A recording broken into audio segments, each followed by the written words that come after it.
I will call the meeting to order. We will begin with the Pledge of Allegiance. I pledge allegiance to the flag of the United States of America and to the republic for which it stands, one nation, under God, indivisible, with liberty and justice for all. Before we approve the agenda, I would like to welcome our newest members, very important members of the school board. You are members of the school board, except for the small thing about not being able to vote. But we would like reports from you on those second meetings of the month where we each member gives reports. So let us know what's going on in your world at the high school. And you should consider yourself to be eligible for active participation in any of the discussions that the other illustrious members of our board are involved in. And yes, one of the most tricky aspects of that is to push this little button on the microphone in front of you until you see the red light, which is really, you have to shade it with your hands to see if it's on. So welcome, Rachel Doppelhammer and Marissa Hansen. Both from the high school, obviously. All right. I will entertain a motion to approve this evening's agenda. So moved. Been moved by Bruce. I'll second. Seconded by Kim. Any discussion, comments?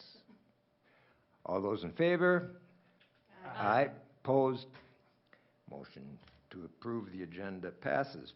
We have no action items other than approving the agenda.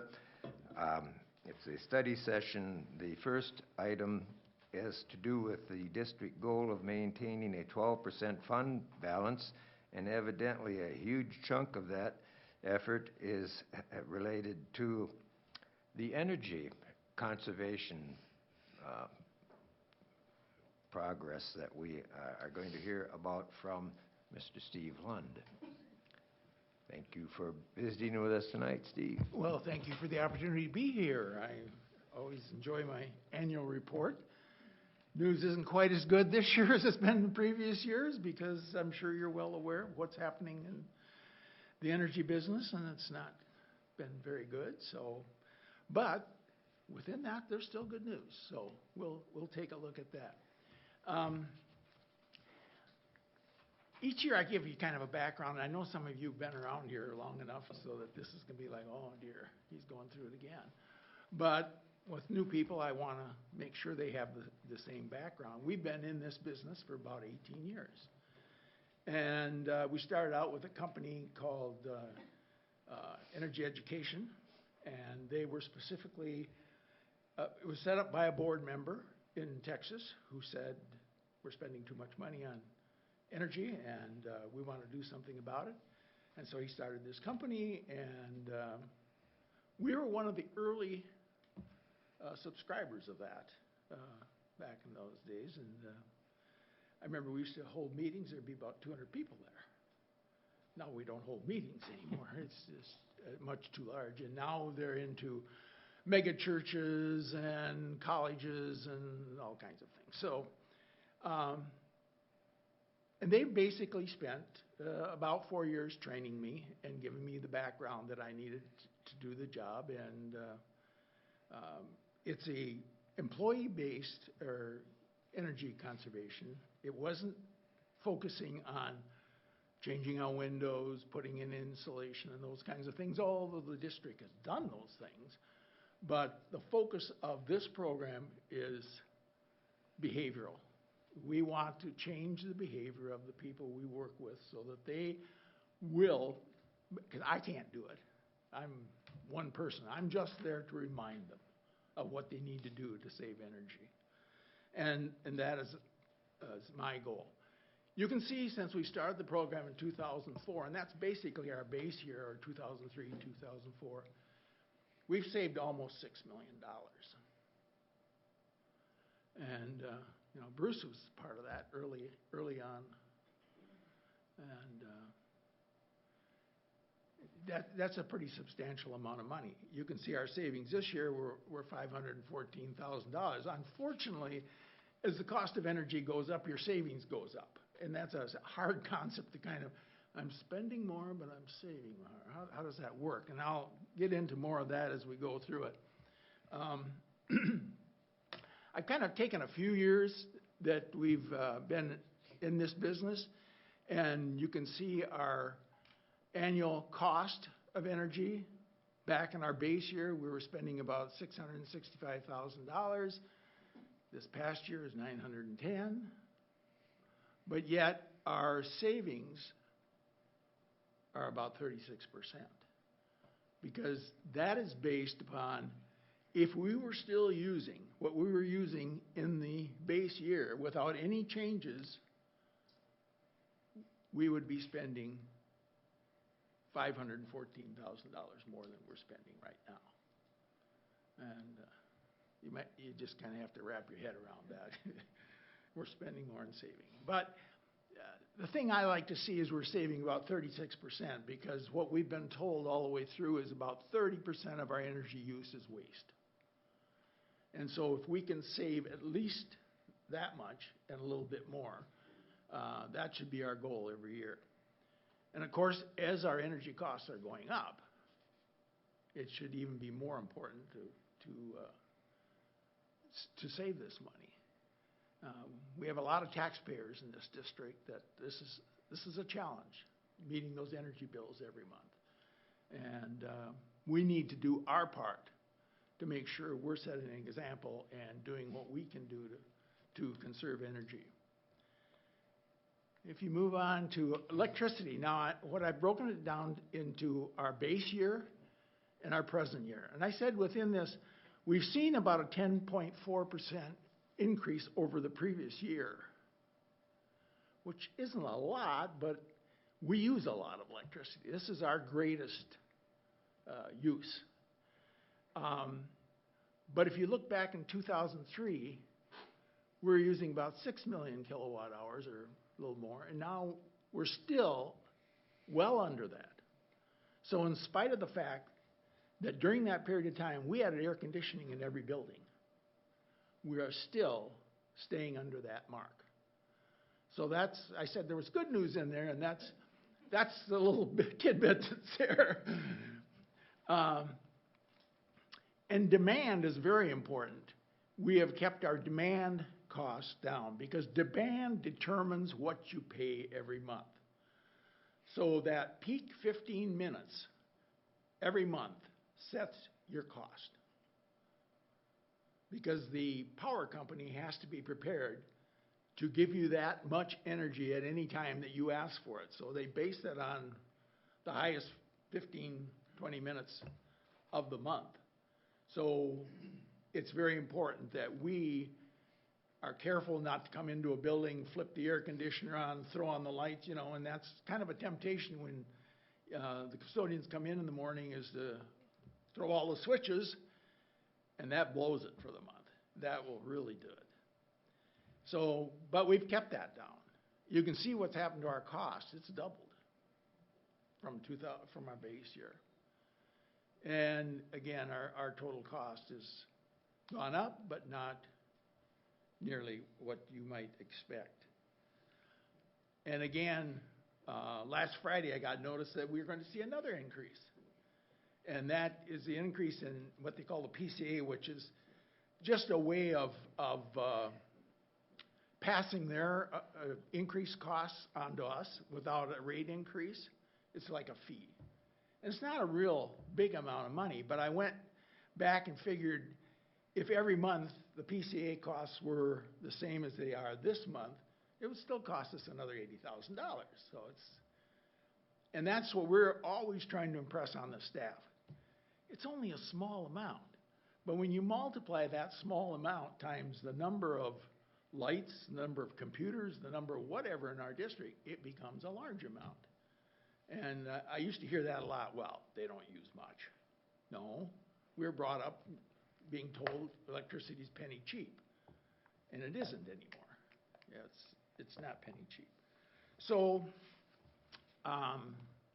that's sort of where we're at. Basically, our electricity use is at the high school. And that's because they don't use a lot of gas. Their heat pumps are all electric. And so that's where a large portion of that comes from. Help. Okay. Yeah. Technology. All right, now our natural gas. And you can see, and you're well aware of what's happened in your home. We've seen a 103% increase in natural gas costs in the last year. That's tremendous. I mean, we haven't seen anything like that. We had a year way back in 2016, something like that, where natural gas prices went crazy, but it was a short period of time.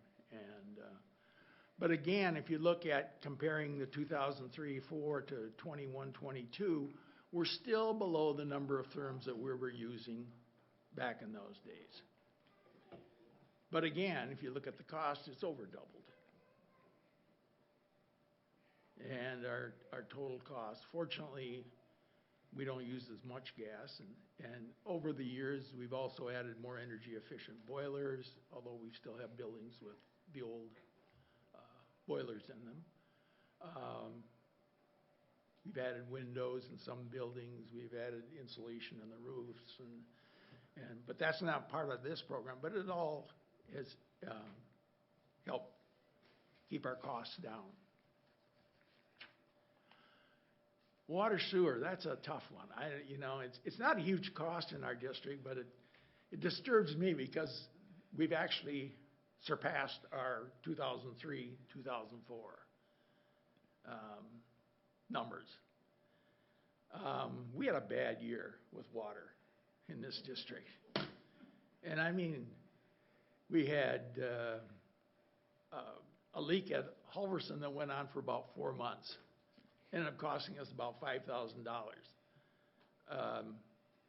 Finally, one morning I went in early and I just walked around until I could hear the sound of water. It was running in the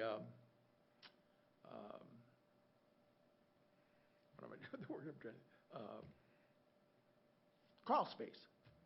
And fortunately, our crawl spaces had sand and gravel in them, so it wasn't rising up and flooding the building. But we did go through about $5,000 worth of water while we were trying to figure that one out. We also had a couple of problems at Hawthorne. And I don't know why. They all happened on Friday night. It's like, if it had happened on any night, the custodian would have come in the next morning and we at least had one day lost, not the whole weekend. But such as it was. So we had quite an increase in water. And some of that would probably go to irrigation at the athletic complex out there. But it wasn't that bad this summer. I mean, we've had worse summers where we've done a lot more irrigating out there. So that's the water sewer. Now, I've given you, I like to do this because I want to double check myself. And I've done 3 comparisons with our buildings. And the Min B3 is a Minnesota-based program that all schools are supposed to use. And they give us numbers also. And then Energy Star will give you a rating of each of your buildings and then the cost per square foot. Minnesota B3 simply says, like at the high school, that is out of 100 buildings similar to that building and use and size, they would rank number 75. So that's a good number. I mean, that's a positive number. Southwest, I have to tell you that that's not an accurate number because you remember Southwest heats Sibley.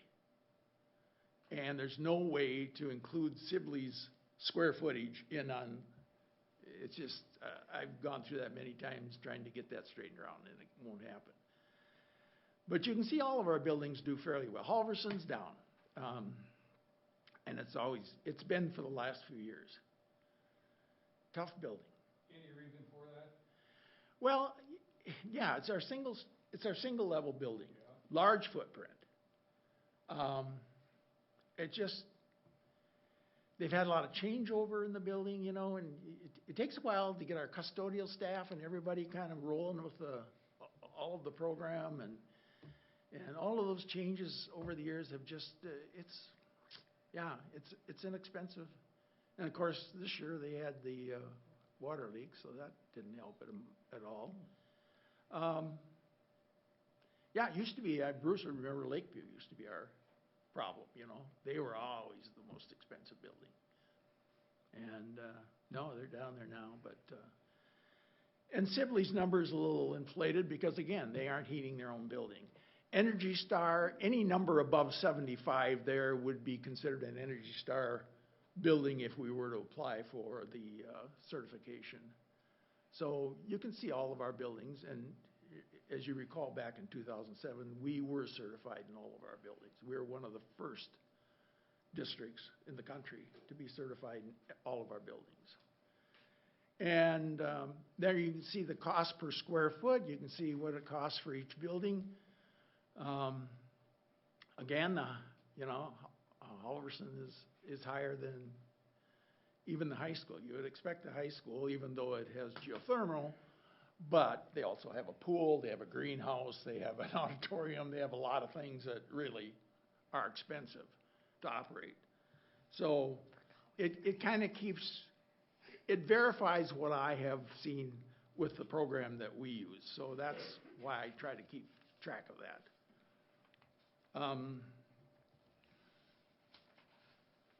Steve, did the gym renovation have anything to do with Halverson's numbers that you know of? Oh, I'm sure, you know, I mean, as far as square footage, but it also added, you know, it's figured in.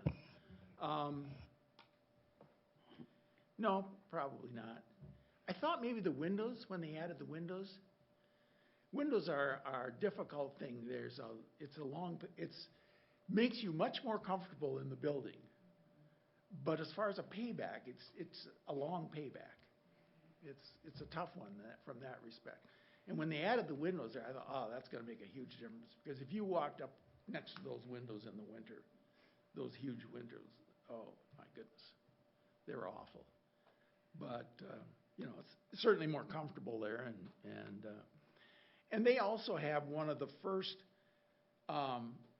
early on package boilers that they're small boilers, and other schools have them now, but they're newer and updated, and so there's just a lot of things. I really can't pinpoint it to any one thing. Steve, how consistent has this cost per square foot stayed with the buildings? Is it within a couple cents each year? It has, yeah. Okay. It has. It doesn't change a great deal, or at least the ranking stays pretty much the same over the years. Our buildings don't shift much. So, you know, and that's, I've never been able to find a good number. I've always looked for a number, and you'd think somebody would have it, of what the average school costs per square foot in the state of Minnesota. No, it's just nowhere. You know, you can find nationally, but, you know, I don't want to compare with Florida or Alabama or someplace, because they don't have December, January, February. So, yeah, it's, and then to kind of look down, you know, if you're looking at the conservation standpoint, what we've saved is equal to that many trees growing for 10 years, or that many passenger cars taken off the highways and not driven for a year. So, you know, I like the dollar savings, but I also like what it's doing for our environment. And I think that's terribly important, that we continue to talk to our students about it. And I hope teachers use it as an opportunity, not only to save energy, but to talk to kids about how, and it's difficult because I have grandkids. They don't know what a light switch is for. So that sort of covers it. Do you have any other questions? Is it on? Yeah. So I was wondering, do you have projections of where energy costs are going this next winter? Well, no, not really. I don't foresee, another increase in electricity, but I didn't foresee the one that they threw at us the other day either. I mean, we belong to a cooperative, so it's easier to raise the cost because they don't have to go through all the hearings and the state regulations and all that because we own it. So they can do it quicker. Now, if we were with Alliant like we used to be, it would take a couple of years to get an energy increase through because, so I don't really see anything changing greatly over the next year. And of course that a lot depends on what our winter is going to be like. And I've heard every prediction you can imagine, so one of them's right, but I just don't know which one. Okay. Any other questions? I just want to take a second, thank you for your work on this, and I just, as the community hears this, these are those hidden costs that, we don't always talk about, but it's absolutely important for us to continue to monitor, so thank you. Yeah, this is the second greatest cost next to staff, so, even though it doesn't compare in size, but it's a cost. Thank you. Thank you, Steve. I'm on. I'm one of the few here who can remember those little stick-em notes that Steve used to leave in rooms. Well, Tanya and Kathy, I'm sure. We still get them at the high school. They'll Oh, you help do? us save energy. Do you see it? Do you shake your finger at the teacher when that happens? We have them. They keep putting them in the publications room. It takes so long to turn those computers back on after you turn them off. I know, and it's hard work.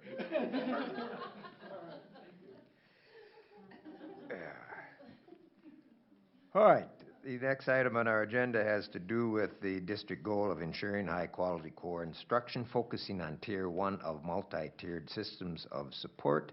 And the report is from Halverson Elementary. Tanya Franks. Good evening, everyone. All right, so tonight we're going to look at the state of Halverson Elementary, and I'll share with you our current state of events, where we're at, and also some looking forward to opportunities for development in the future. So looking here, you can see our beginning of the year assembly. This was our first week of school. We had a full building assembly to talk about Halverson Roar Core. That's all part of our responsive classroom work and developing building-wide expectations. At Halverson, Roar Core stands for Respect, Ownership, Acceptance, and Readiness. That's built into all of our social emotional learning that we do with our students and our building-wide expectations. Leadership team has worked really hard to establish what those building-wide expectations look like in common areas of the building and then carrying them over to our classrooms. So right there you see roughly 320 students and all of our staff celebrating our beginning of the year kickoff. Looking next at our student demographics, who we are as a Halverson student body. This is, again, that first week of school arriving and the excitement and the smiles on our faces as we begin to kick off our school year. Those of you that have visited Halverson have seen these right in the entryway of our school.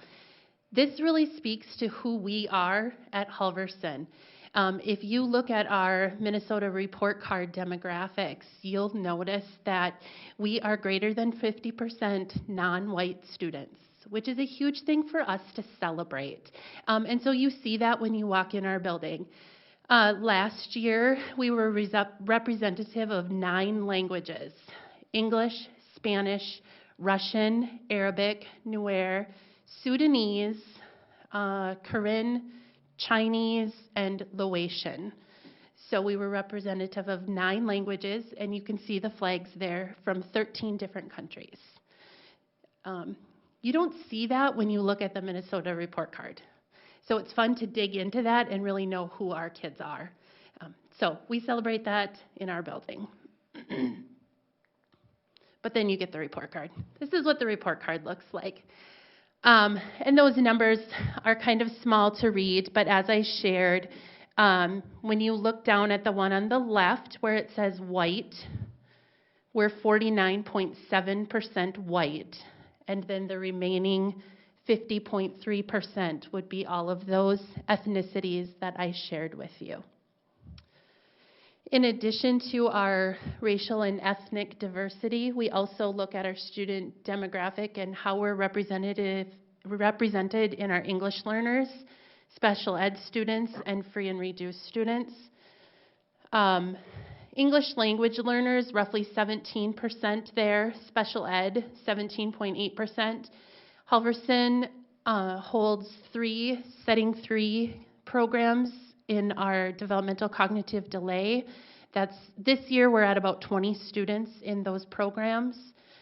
So that's a portion of those special education numbers there in addition to the Learning Center students that are getting the same Tier 1 general education instruction as their non-disabled peers. Our free and reduced numbers were at 62% last year. That has gone down from past years. There's some different hypotheses into why that could look that way, partially with the pandemic and all families getting access to free meals anyways. It could be that not as many families filled out the application for educational benefits. Even though we worked really hard and encouraged them to do so, they knew it was free anyway. And so that could potentially be a reason for that we're looking a little bit lower last year. That's not the case this year, so we'll definitely be continuing to push that because we know that helps our funding streams as well. Staff demographics. Halverson is sitting at roughly at 35 licensed staff, and then support staff I included anyone non-licensed, so paras, educational assistants, office staff, media center staff, custodial staff. We also have a full-time Corinne success coach and a full-time Spanish success coach. And I would not trade the world for them. They are absolutely amazing assets to our building, especially as I shared with you what our student demographics look like. In addition to them, we've also added licensed staff members that are speak multiple languages. So my music teacher also speaks Spanish, as does my permanent building sub. So that has been a wonderful addition. And I also have an EA that is able to communicate some in Spanish as well. So it has been a wonderful asset at Halverson to have them. I again applied for AMPACT, that was formerly called AmeriCorps. And we have 1.5 math core tutors. One serves K3 full-time, the other one 4-5 part-time, and 2 reading core tutors serving K3 students. And that's our back-to-school picnic.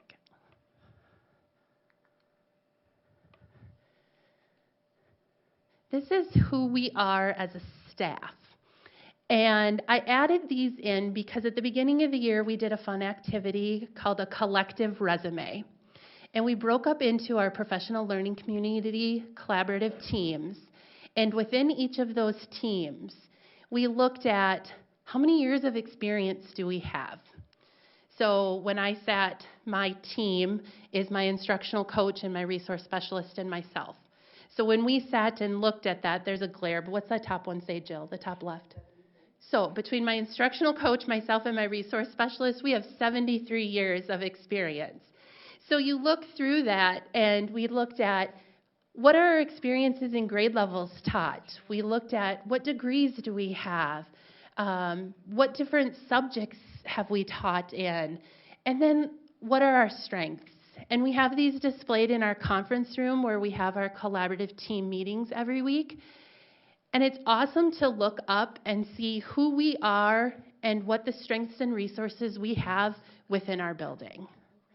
I have a teacher that has a master's degree in educational technology. Burke is an absolutely wonderful resource, but I also have another resource in the building on that quick, hey, I got a question, that might be able to answer it. We have a teacher that has some Montessori experience. That brings a different look to the table of what it might look like for early childhood education, or project-based learning experiences. So it's fun to look across and see what our strengths are and how we can draw on each other. Special Ed 1 with like 114 years of experience. But 2 of our special ed teachers have been in the district 30 years, like 30 years. So they took up a lot of those. Who are my tiny people wranglers? Those are my kindergarten team.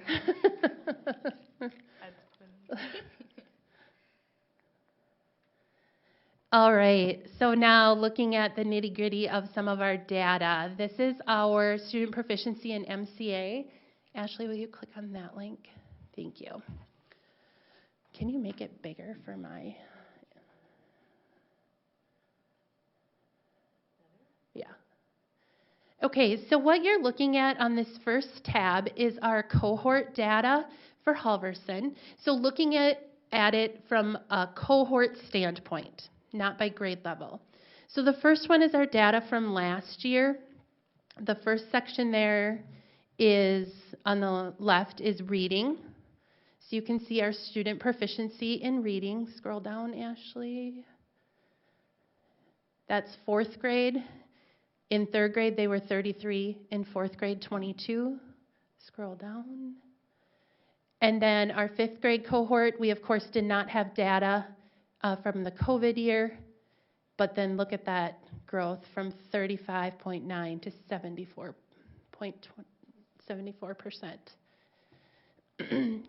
The next, keep going down just a little bit more.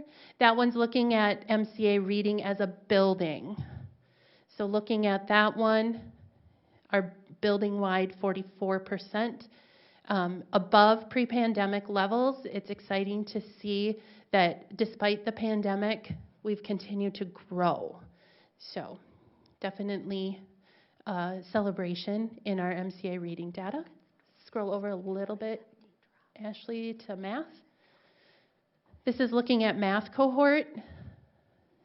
Really nice starting point for our 4th graders coming in, 59%. Cohort data there, 3rd to 4th grade. Beautiful growth, 38 to 52. And then our 5th graders, again, nice growth. And our report card for MCA math, 57.4%. Again, growing despite the pandemic and above the furthest back that I dug, 2016. So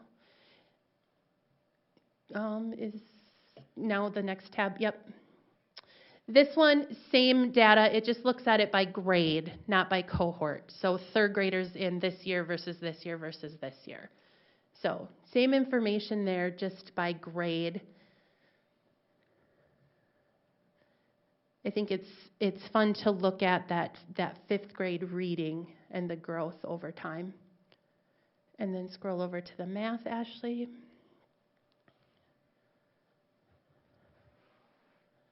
And then the last one on this one is our science. Since 2016, yep, it's all the way over. It's not there. Oh, that's because it doesn't matter. So it's just on there from 2017 to current. So 39.7 to our current 75.7.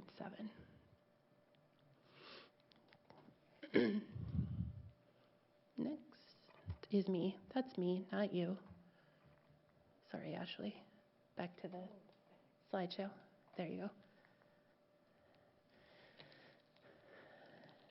Okay, so then this one just looks at it, again, back to the Minnesota report card. That's just, the spreadsheet is my way of looking at it with my instructional coach, resource specialist, my collaborative teams.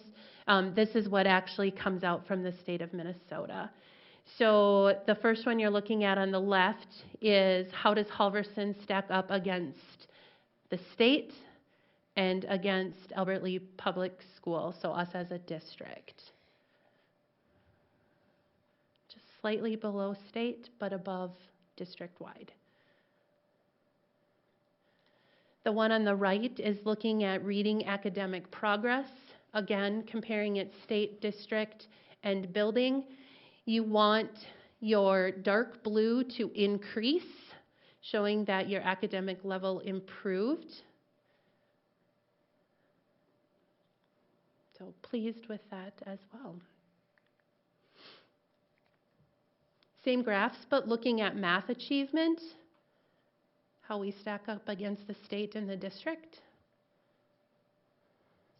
So Tanya, this means that, is that meeting proficiency? Yes. So in the district, Yes. only 30% are meeting proficiency? Yes. And Halverson is at 56? Absolutely. In elementary? Yes, that's exactly what it means, Jill. Do we know why the math is so much better than the reading? We do. Why? Great question. So for the last few years, Halverson's collaborative teams have focused our unit planning and cycle work on math. So we've really, really dug into our curricular resources and our standards and focused on how do we improve effective instruction in Tier 1 math. So we've really dug into that. We've also started building wide intervention and focusing on Tier 2. And for that, we look at all students. We identify all students' needs, whether they're below grade level, on grade level, or above grade level. And for 20 minutes every day, we get targeted instruction in that area in reading and math. So when we look at our math growth, it's definitely from the work that we did digging into that Tier 1 instruction and what it looked like for all students every day, the universal access to the core curriculum. And then what did that extra scoop look like in Tier 2? This year, and you'll see that when I talk about opportunities for growth, so it was a good question leading into that. This year, we know that we've got some pretty solid strengths that we're hoping to continue to move forward with, but we want to do that same work in English language arts. So, good question.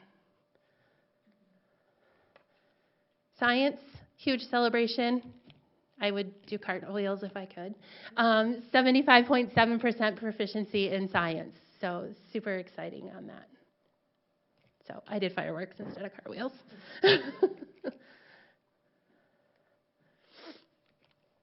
This is again from the MDE report card, just looks at it over time from 2018 to current. Well, we always look at data and see those peaks and valleys.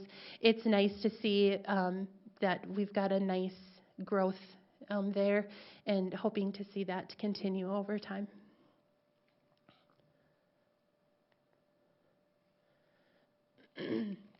Another piece of data that we collect is FastBridge. This is a formative assessment, again, that looks at our reading and math scores. This one is looking at our kindergarten and first graders. The far left one is the district, and then it looks at our kindergarten and our first grade. E, reading, stands for early reading. So this is looking at proficiency in early reading skills. Tanya, can you explain this graph for us a little bit? Yep, absolutely. So what you're looking at, the color coding on this one, is the darkest pink at the bottom are your highest risk students. The ones stacked on top of that are considered some risk students. The light pink on top of that is considered on track. And then you'll see, I'm going to pop forward to another one just a second here. Never mind. So then those are on track, or in FastBridge, it's technically called college pathway. Are we talking that in kindergarten yet? No, not necessarily, so we look at it more in terms of on track. But the technical term for it in FastBridge is called college pathway. So above that line, benchmark line, are your students that are proficient. And then the two darker color pinks are the way to differentiate what their risk level is. That data really helps us determine then what their interventions will look like. If they're a dark pink, we know that they definitely need an intervention in reading or math. Light pink also gets an intervention, but it might determine things like how large is the group. So somebody in the dark pink might need a one-on-one intervention or a really small group size, where somebody in the medium color pink could go in a larger group. So it's really about the intensity of the intervention. What are there are years along the bottom, and then on the top, it's versus 2017? Yep. So I pulled data for 5 years for us to look at the longitudinal data for 5 years. So it's starting at 2017 and ending in 2022. And that gap in the middle is our gap year, our COVID year. So that's why we're not seeing data in the 2019 year.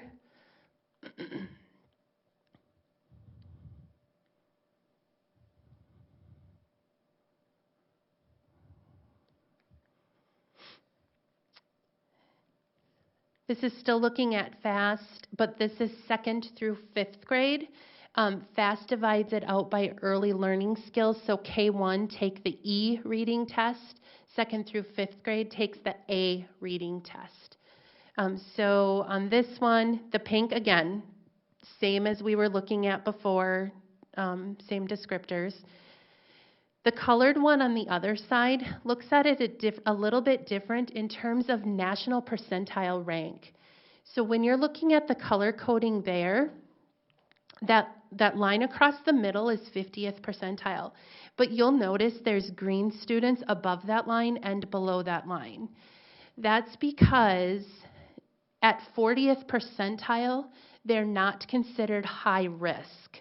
So they're below 50th percentile, but not necessarily considered high risk. We still treat them when we're talking interventions and how we're going to meet student needs. We still treat them as students that would need an intervention because that's a long way to grow from 40th to 80th. But that's why you see green below the 50th percentile line.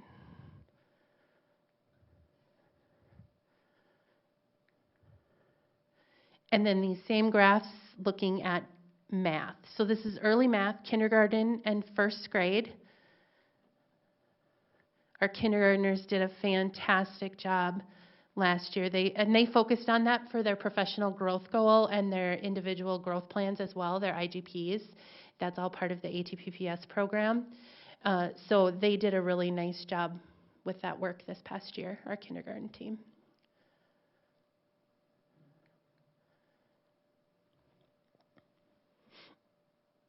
And then this is the 2nd through 5th grade A math.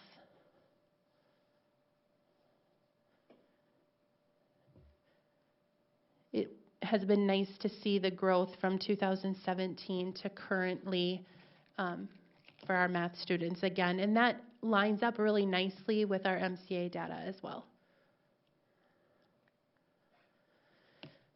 Attendance is another piece that we look at in terms of how are our students doing, how are we doing. So I, again, broke down some attendance data for the last 4 years, I'm sorry. It doesn't vary dramatically over those years. We're staying in the low 90%. So we have healthy attendance. We looked at unexcused absences. So of those students that are absent last year, 21-22, 1.5% of the students that were absent were unexcused absences. But we break those down in various categories. So 1.5% unexcused is a nice number. I also looked at health-related absences. Those are in the wrong spots. I'm so sorry. The NAs are supposed to be flipped to the top, not the bottom, because we had health-related absences in 21-22 and 2021. So the 2021 should be 3.8% of our absences were health-related. 21-22 should be 3.8. 2021 should be 0.02. I have those in the wrong spot.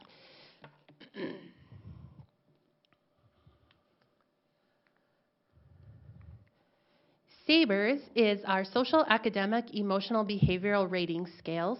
This is again part of our FAST assessments. In this, you're looking at each of the 3 tiers. When we're talking tiers of instruction, you want 80% or more of your students to be in tier 1, 15% or less to be in tier 2, and less than 5% in tier 3. If your data shows that you have more than 80% that are at risk, you would look at whole class interventions to help support them, whether that was social, academic, or emotional. So we did this screener in the fall, winter, and spring. This was a teacher screener. And we grew from 73.8% in the fall to 78% in the spring.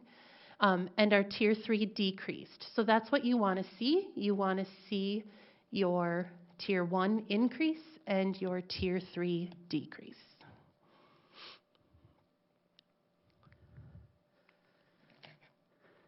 Celebrations. And I did some of this already while I was presenting. So definitely our math growth. And your question, I talked about the why behind that. We really feel that those are the pieces that contributed to our math growth. Also, a piece I didn't mention was our focus on proficiency scales, communicating that with students and teachers also communicating it with parents. Our science scores are a huge celebration. That's really tied to fidelity of implementation of the new science curriculum. Our new science curriculum has been fantastic. So I'm excited to see that continue to develop and grow. And I already spoke to our multi-tiered systems of support in reading and math. Love having our resource specialists on staff. That's been a great asset to help us with data analysis, having a fluid model, and we really focus on all students. And it is so easy to only think about those students that are at risk. And having conversations around all students makes a difference. So how do you maintain those kids that are on track and push those kids that need more? And those are very rewarding conversations to have about what we're doing for all learners. Despite the pandemic, we've continued to grow as a building. So that's major excitement. I spoke to the SABRES data, so some celebration. Tier 1 social emotional learning. At Halverson, our teachers are teaching our second step program. So our social emotional learning is designed to be a tier 1 instructional model. Our teachers, our leadership team decided that the teachers would teach that program. And then what happens is that frees up our tier 2 instruction for our school counselor. So she is able to work with small groups of students based on our data and individual service for students. And that has been an asset for us in how we're addressing social emotional learning in our building. And then the consistent attendant piece is a celebration as well. Just having those parent partnerships to increase our student attendance. The use of Tiger grants and Tiger funds is also a benefit for those transportation supports. We appreciate that the district puts value in removing barriers. And for some of our students, that's really important. And working with special education, too, on anything that falls under the McKinney-Vento Act. If we have students that are homeless or temporarily displaced, how are we getting those transportation supports in place? Opportunities for growth. I mentioned we will be focusing on English language arts this year. Definitely working on whole group instruction on our grade level standards. And then our skills and focus groups, which are still considered tier 1. So any of our small group instruction is still considered tier 1 until we get to our MTSS reading time, then it's tier 2. Social emotional learning, we want to continue to increase. We're at that 76%. We want to continue to increase our tier 1, decrease our tier 3. And this year, our district-wide MTSS leadership team has decided to add the My SABRES, which is a student screener. That will get student input from our 2nd through 5th graders. Sometimes you have those the quiet kids that maybe aren't as noticeable in an outright behavior, but they have that feeling that you don't necessarily see on the outside. And so the My Saber screener will hopefully allow us to see some of those things that the teacher may not see on the outside.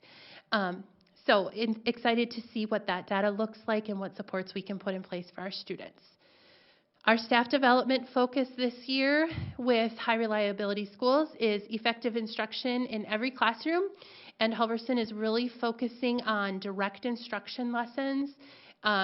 For those of you that have dug into HRS at all, chunking content, processing content, and recording and representing are all pieces that should be present in any direct instruction lesson, and those are elements 6, 7, and 8, so that's our focus for this year.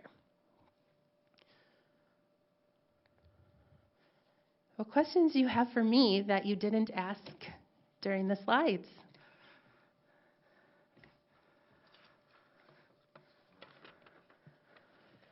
I just want to thank Principal Franks and her staff for really knowing who their students are. You heard her lead with that. You know, we talk about our goal of multi-tiered systems to support and knowing our students. You saw a lot of numbers. Behind each of those numbers is a student. And it's important that we know our students, know where they are. We cannot plan and hope.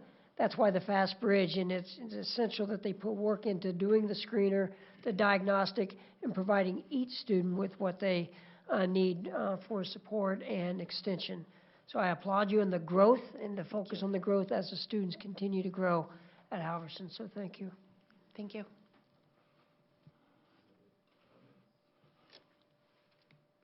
Good? All right. Thank you. Great job. All right, moving on to 5.3, district goal, build community across the district while focusing on culture and climate. We have an enrollment update from Superintendent Wagner. Chair, directors, community, and student representatives, welcome. Good to see you. I just want to give a brief enrollment update. Where we sit now, the district enrollment at 3,507. To bring some context to that, in May 30th last year, when we closed out the school year in Albert Lee, taking out the VPK and ALC as well as early childhood, we are essentially right at the enrollment where we closed out last year. So that's good news. One of the important levers for our financials to increase revenue is student enrollment. What we are seeing is, and in our early grades specifically, it's really important to focus on our kindergarten. We're seeing about a 9% increase in our kindergarten, where we're seeing a fall off in grades 10, 11, and 12, a 9% decrease. So when you look at that balance, it's really important that the students are enrolling at the earlier age, and then how do we continue to support the students. So right now we're seeing our elementaries have an increase in enrollment. Our secondary is just down slightly, specifically in grades 10, 11, 12. But again, we're right on pace where we budgeted, so we're going to continue to extend what we heard from Principal Franks, provide each student with what they need, as well as reach out and build those bridges with our community and continue the excellence at Albert Lee. Thank you. Questions? So Superintendent Wagner, so concerning the ALC, is that incorporated in that 9% of the 10, 11, 12, or it's not associated with that at all? No, great question. What we did is, this is just an aggregate right now of the enrollment inclusive of the ALC. I was using percentages of taking those enrolled in our school from just K-12 you think of the footprint of our school. So really looking at the true enrollment, pockets in the seats, if you will, so we want to look at the number of seats in our buildings. But when you look at a larger scale, this is inclusive of the ALC. So we're right, the enrollment at ALC is kind of in alignment where we left off last year. I know that where we're seeing a decrease is our online.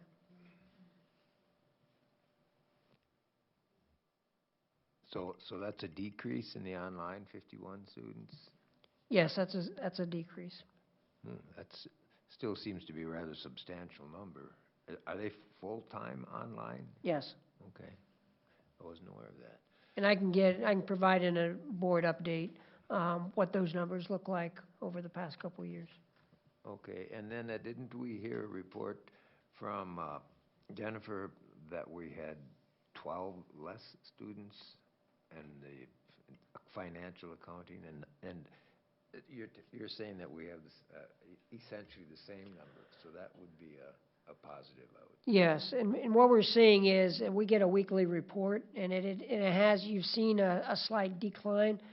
We've seen a slight decline, and when you think of the drop after the 15 days, that drop was not significant. So we have students kind of moving in and out, so it kind of oscillates a little bit. But the good news, to be a zero sum at this point of where we are, that's good news for the district. And do we know where these 9% are going to? If they're leaving online and they're not coming into the school, or if they're leaving the school, do we know where they're going? I can work to get that information to you. Okay, thank you. Moving on to the last item. District goal ensure systems are in place to provide a safe environment for students and staff, both physically and emotionally. Relative to the high school, we have a report from, it looks like, Chris Dibble and company. Hi, Neil, thanks. So our state of the school address, like Tanya gave today, is scheduled for November 21st. So tonight's information is more just about some of the new programs we've started or are starting at the high school to give you an update on what we're doing to increase the physical and emotional safety of our students and staff. So with that, the first big item that was added over the summer is the FLEX advisory program. FLEX is kind of an acronym. It stands for Family, Learning, and Extra. The REACH program we're going to go over, and then some success and growth opportunities.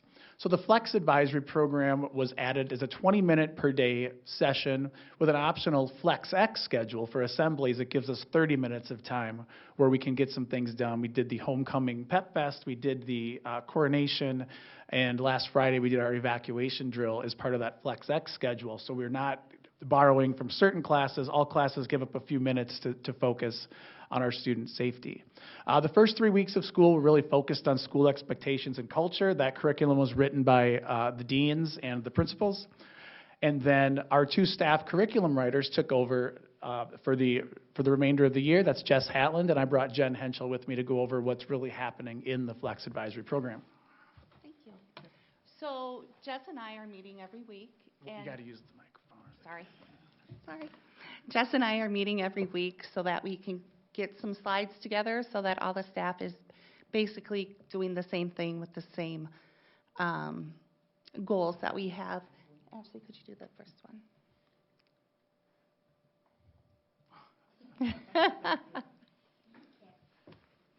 Okay. Thank you. One of the things we're focusing on is to continue the education that our students are getting in the 8th grade with their Tiger Pride class. We are doing their top 20 vocabulary. So one of the first weeks we were working on kindness. Obviously a star quality, and something that we all need to be reminded of is to treat each other with kindness. So that's the slides that we're going to show you is the first week. 9-6. 9-6. Mm-hmm.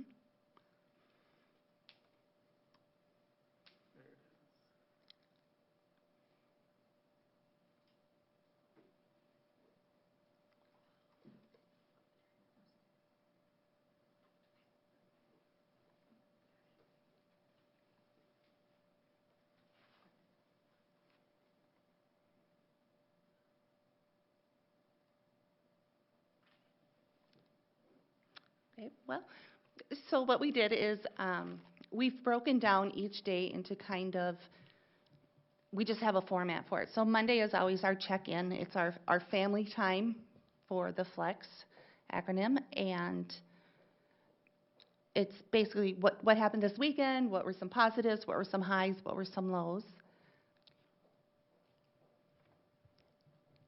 Yay.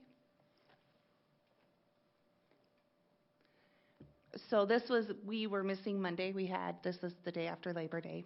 So we did our Tiger Family Check-in, the highs and low events of your week. So we let kids know what kind of activities are happening at the high school. And then we talk, what does your week look ahead? What does it look like? Do you have any big deadlines coming up? Any big tests? Do you need help studying? And then Tuesday is kind of our tech day or our learning day. So we have students pull up their grades every day, and we go around and we talk with them and try to figure out how we can help them pass their classes or if they're missing any type of work. And then Wednesday is a Words of Wisdom. And if you want, thank you. This is an example of a video we would show.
And that just kind of went along with our whole theme of kindness and, the power of one person. And we've been putting theme challenges at the bottom. So how can you show kindness to make someone's day? And we've been having those for every day. So Wednesday is just our Words of Wisdom.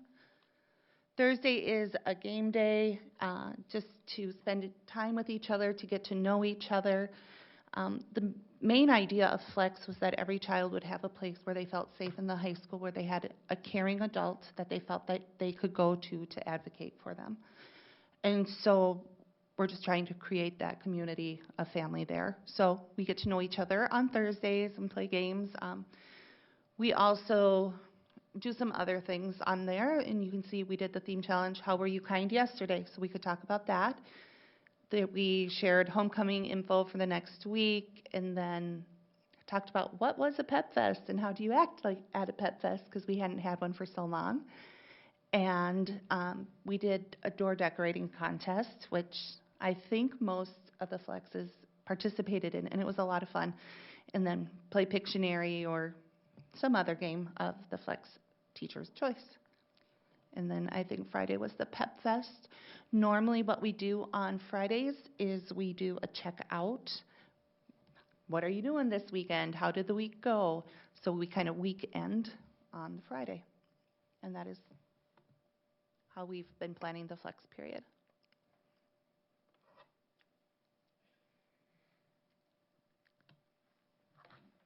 You like pointed to us, Dibble. What do you want us to say?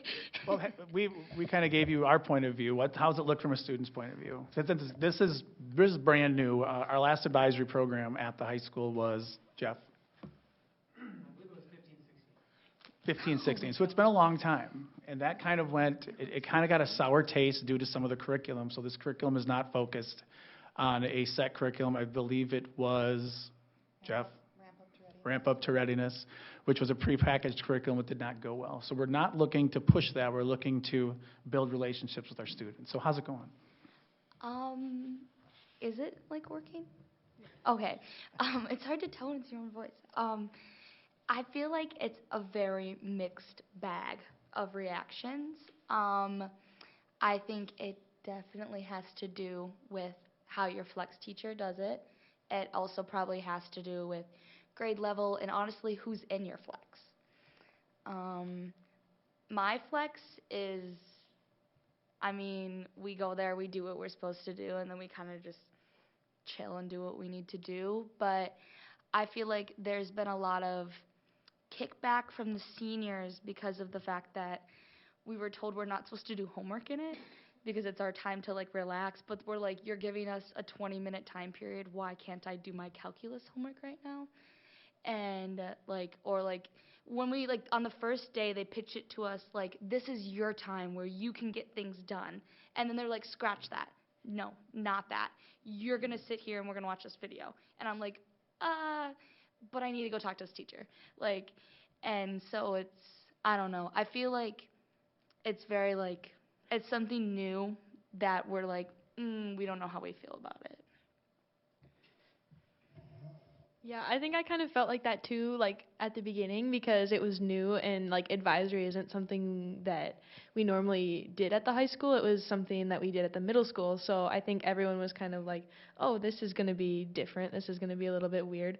But now that it's been going on for a while, I actually have learned to really enjoy that time to just take a break and to build those relationships. Because now I feel like I'm pretty good friends with a lot of people in my flex that I'd never met before, and I'd never met my flex teacher before, and now, now I have a good relationship with her, and I think it could be really beneficial. Chris, can you tell us how are the flex, who participates in each flex, or how are they split up? It's all of our licensed staff except for the two deans are flex teachers. And so we broke them up into anywhere between 14 and 20 students, depending on the grade level. Seniors are closer to 14, 15. 8th and 9th grade are closer to the 20, 21, just to make it balanced. And they will stay with this flex teacher throughout their entire high school tenure. So this relationship you're building this year, you'll get to take into next year as well. You won't, but it would have been nice to have for 5 years.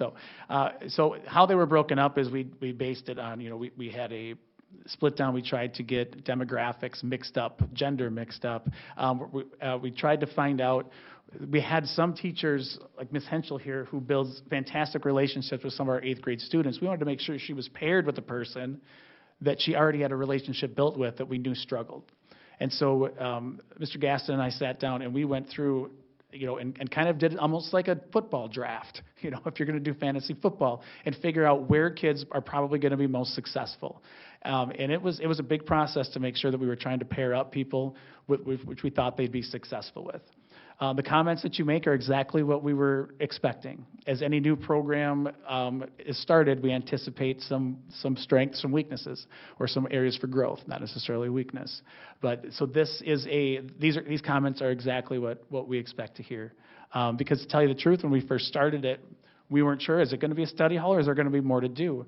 I had Ms. Netzer's door decoration out in front of the school the other day, running through it like they were going out to the football game using their door decoration. Just different activities based on what you see.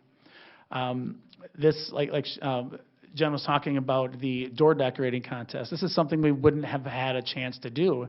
And I don't know if you saw downtown on the day of homecoming, but there were not only our doors were decorated, but all kinds of businesses decorating. The parade made its comeback with the chamber or with the convention bureau.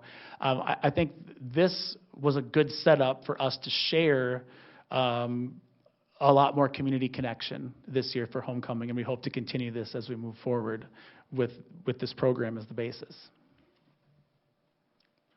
So, maybe I missed it earlier, but Rachel and Marissa, what grades are you in? I'm a senior. Okay. And I'm a junior. Junior, okay. Thank you. And so it sounds like seniors have smaller class size than the lower class? Yeah, they're our smallest. I have 202 graduating seniors right now, and so they're the smallest of the 5 grades.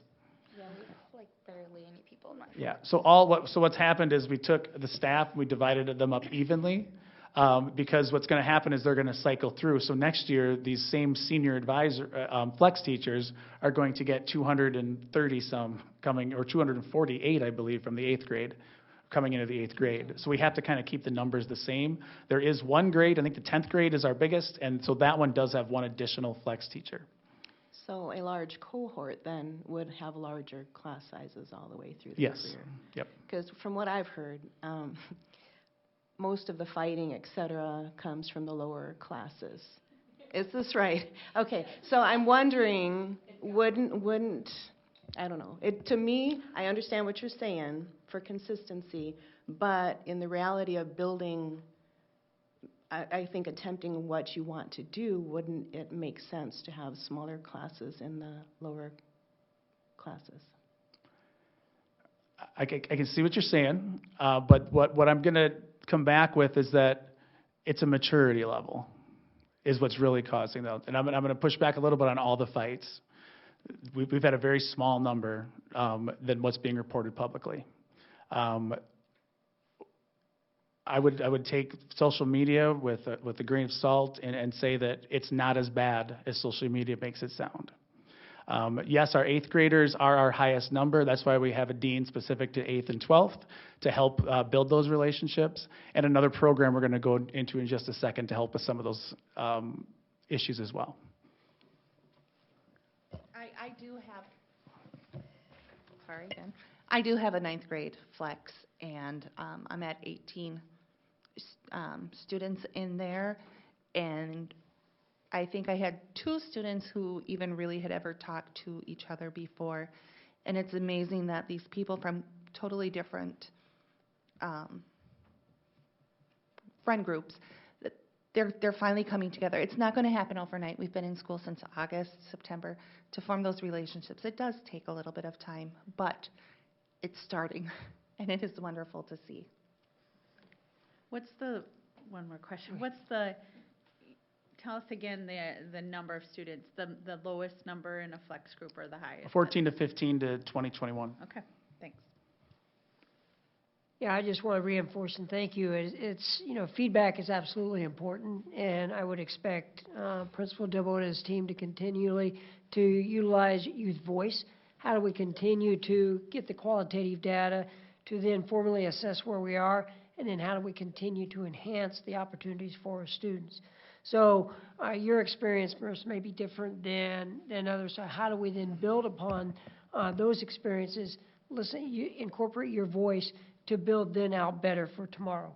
And then is it then when we take a step back and look at 30,000 feet, is it then with our 8th graders in those transition years, is there a different way that we differentiate our supports?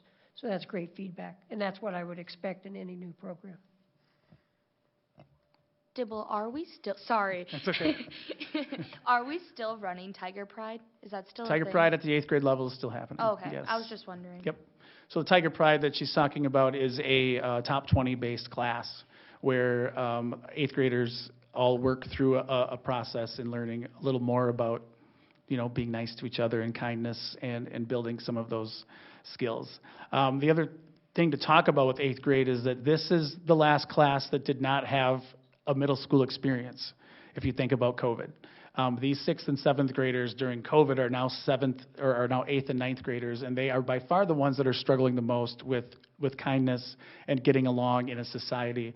We take 2 Aldens and put them in our building every day, if you want to picture it that way, and we make them what was, I think Steve said, 1,700 or the number of square foot we have a lot of people in one square footage. And so I think in all, you know, with over 1,200 students in the building, we do a really good job of getting along. It's a very small percentage that are causing us some issues, and we're working with them on a daily basis. And do you anticipate any of the curriculum during the flex time to be geared toward drug abuse, Yes. fentanyl, overdoses? Yes, I'm working with the district at this point to come up with a plan to look forward on how to best work with that. I've also talked a lot with Devin Truesdell, who I know we spoke to together at the visitation, and I'm gonna get something put together with him, because like I told people sitting there, I've officially become an old white man, and me saying don't do something doesn't carry as much weight as these people telling each other that, come on, this is something we need to look at. So in that case, I'm working with students to try to get the right message sent.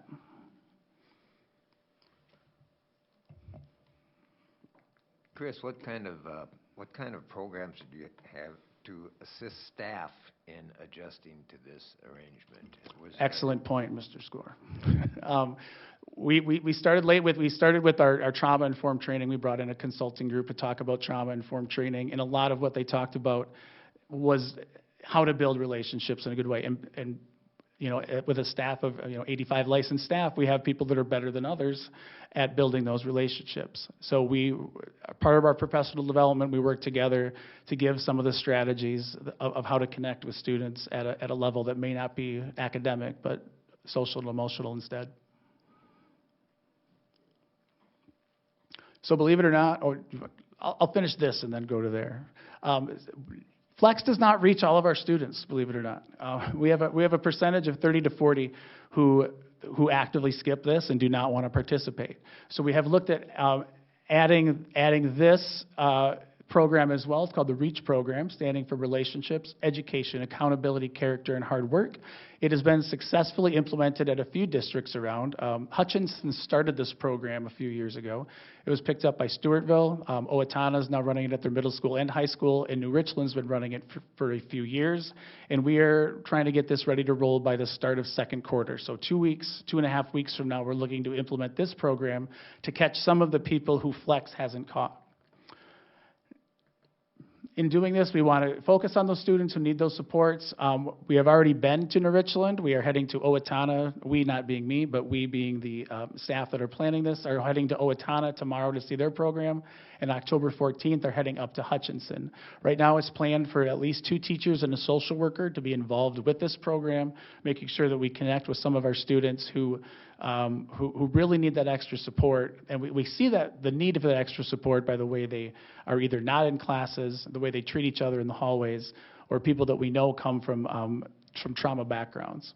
So we believe that by creating a personal connection while providing emotional and academic support, we will help REACH students become the best versions of themselves. And so this is a step above what Flex did. Flex caught 95% of our students. Now we're trying to get that extra tier of intervention for our other students. Is that like working hand in hand with the sweeps? No, the sweeps were separate. The sweeps are separate. Okay. Although the sweeps have given us some opportunities to identify the students who do need more support. Okay. The sweeps she's talking about is we've tried some, we've done some hall sweeps where when the bell rings, we close the door to see who's getting to class on time and offering some assistance to those who may need a little more speed in their step. We've also done a hall sweep at the 5-minute mark of the class to get some of those that are way behind, and that wasn't a disciplinary action. We actually met with each of those students. There was 14 of them in the hallway who were more than 5 minutes late, and they sat down with either myself, Ms. Jensen, or Mr. Gaston to have a conversation. So we noticed you're not making it to class. What can we do to make it better? And actually get some feedback on what we can do in students in particular situations to make the high school a better place for them to learn and to feel welcome. So that's the hall sweeps that they're talking about. Also, I know appreciated by the staff because, you know, when we get the consistent laggers coming in, it makes it tough to teach. So that's one of the tools we used. So as we look at REACH, you can see the list of everything that these students may have experienced in life that we're going to try to target as we move forward with this program, which again will be starting October 24th.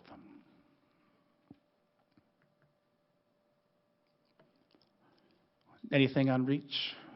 update, I'm sure, will come November 21st on our State of the School address. So. I just had a question, what you said when you were starting it, how much or what percentage skips the flex? I'd say there's 20 to 30 students 20, 30. that we're constantly chasing around Oh, the building, and they're, you know, we have 4 of us chasing during flex because of all the teachers that are in there, and the building's large, and so they Yeah. are able to miss us occasionally and dodge up and down some stairs. So we're doing what we can to. but attendance Get it right. applies to flex, does it or no? Yes, it does. So they Yep, we would take have it attendance already each in? day. Okay. Yep. Thank you. Chris, I- excuse ahead. me. What period of the day does? It's flex between take place? 2nd and 3rd. Okay. Okay, that was one of my questions, so thank you. The other thing was just more of a comment about, I didn't know where to place this, but I think I've been meaning to send you an email about the evacuation drill that happened, and I think no news is good news. I didn't hear from any of my staff that there was anything that was, I mean, everybody handled themselves very well, and I think it's amazing to bring students over to another location and not have, have the no news is good news. Yep, kinda I'm still thing. collecting data on how to make it better, but everyone did get over there. The building was clear. And this year, for the first time, because we have flex, they know where to go to meet their teacher if we ever have an evacuation again. So they know where they're going in the building, they will find there. Most of our staff development is going to be on being able to track where the students are using our Crisis Go software. That is slated for 10:15 to 10:45 on October 24th, already in the meeting schedule. So, but no, I think it went very well. It was all done in about 15 minutes. We got everyone from the building to the evacuation site. I'm going to ask a question along that line, even though it's not exactly on this line, Sure. on the crisis line. I had a parent offer a suggestion, and I don't, maybe you already do it, but so our high school, our schools go on lockdown on occasion, and then other schools go on lockdown on occasion. And this one occasion, there was a sports team going to go to the other school district. The other school district had a lockdown. Just a lot of swirling rumor or wondering, is there any communication between districts when they do have a lockdown? Would that be a helpful thing? This parent thought it would be a helpful thing between districts to have communications when things like that happen. Yeah, that's great. I knew the last time we had that incident, we were all the Big 9 superintendents were together. But I know recently, last week, there was one in which a area superintendent reached out to me just to inform me as well. There was a potential SRO, Adam Kahn, reached out saying that there was another school, but it ended up being not the larger piece, but just an on-site, and they apprehended that person. So there is that constant communication. So success and growth here through the first 6 weeks. We're on week number 7. As I said, the homecoming school and community connection for me to, for the first time, I saw a lot of connection. Downtown was awesome. I mean, I know I saw Angie out in front there, and I'm trying to remember if I waved to everybody, but Ron put us in the back of his truck and had us, drive down the street. We'll make sure to get candy next year. Sorry about that for people who were watching. We weren't sure what to expect, but it was well, that wasn't from us. We were just wavers. We were just throwing smiles and waves. So I know there was a lot of candy out there. So, but it was great to see that the downtown was alive during that parade. Our classroom environments, from what I'm hearing from, I have a biweekly meeting. One week I meet with our union reps. The next week I meet with our instructional leadership team. And I'm very happy to do this. They say that in the classroom environment is much better than it has been in the past as students come back from COVID. That means the 20 to 30 that I'm chasing around are the ones that we're focusing our efforts on, which is fantastic. That's okay. I can do that because at least in the classroom, good things are happening, and that's what our focus is on every day.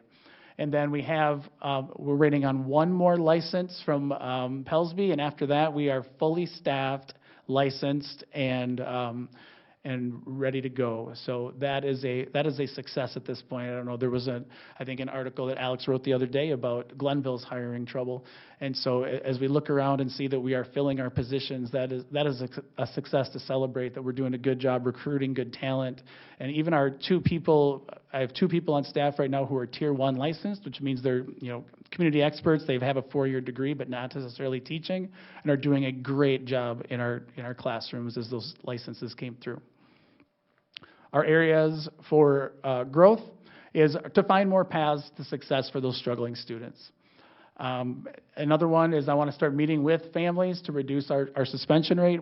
There's some days where we just, a student's at a point where we have to send them home. We have no one to watch them. They won't stay where they're supposed to be. It creates a safety issue for our building and or a major disruption in the classrooms. So I am planning on meeting with families to reduce those suspensions. We always meet as the students come back. We always have the families come in so we can talk about what success looks like moving forward. And then again, to support our students who have continued to struggle with mental health in the post-pandemic era that we're in. A question on the suspension. So Yep. the students who aren't staying where they're supposed to be, are they supposed to be in school suspension? Yeah, we try to leave them in school first. And if they wander out, we have quite a few who, when we're there, choose to leave and go back into the general population. And so we have to, at that point, we have to act.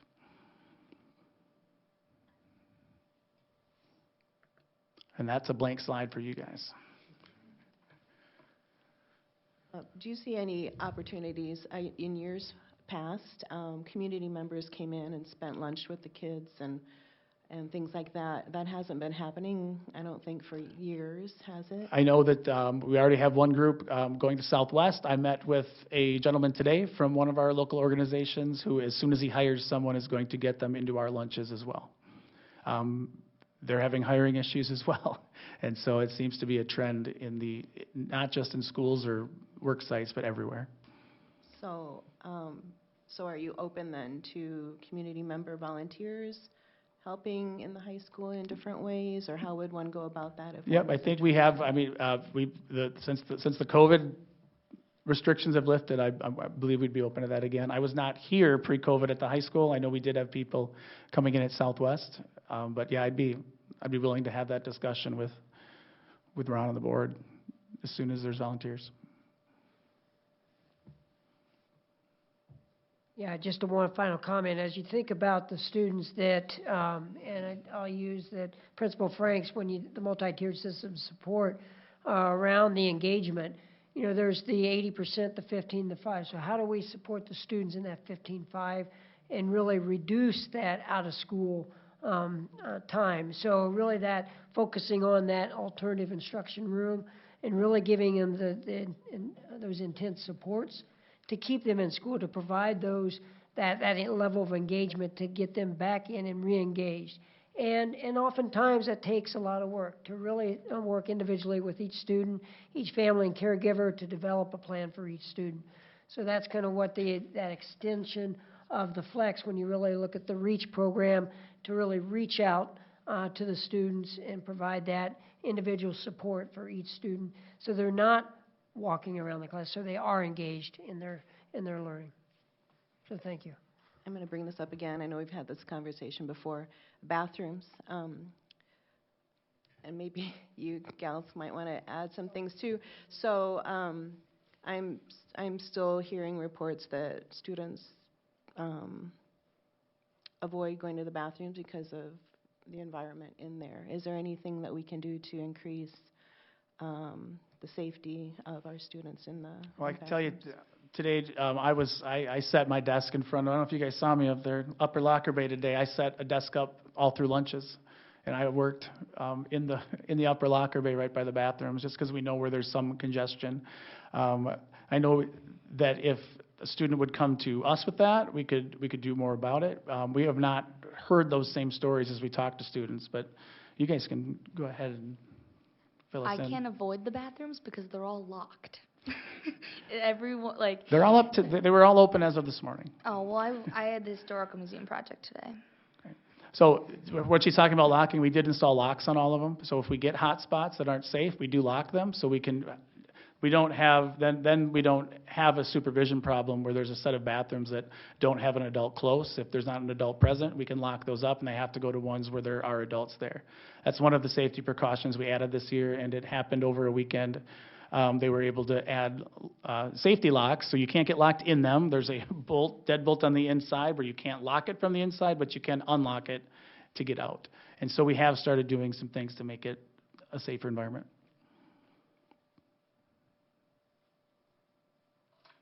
Any questions, comments? Thank you, Mr. Dibble. Thank you. Yes.